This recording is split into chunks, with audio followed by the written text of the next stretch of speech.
Welcome to Kenton's videos. Enjoy the video. You start by confirming prerequisites and grabbing credentials. Open Visual Studio, create a new console or ASB. NET project, choose NET6 or later. Once created, add Discord. Net or D# plus via NuGet. This gives you the client API. Next, open the Discord developer portal, create an application, then a bot, and copy the bot token into a secure place. Make sure to also invite the bot to your server with proper scopes and permissions so you can test immediately. Now you implement the connection logic and program, CS or startup.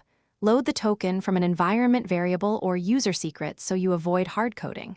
Instantiate the Discord client with appropriate gateway intents, register event handlers for ready and message received, and configure a simple logger. Then call client. Login async token type. Bot, token, and client. Start async. Await a ready event or task. Delay -1 to keep the app running. Once done, finish by enabling privileged intents in the developer portal if you need presence or member data, then update your client gateway intents to match. Make sure your invite URL grants the bot the permissions it needs. If you hit errors, check logs for authentication failures or missing intents. Those are the most common blockers. If the token was exposed, rotate it immediately and update your environment.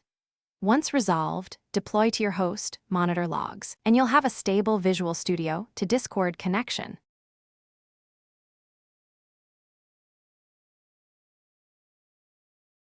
Thanks for watching. Consider subscribing if we helped you.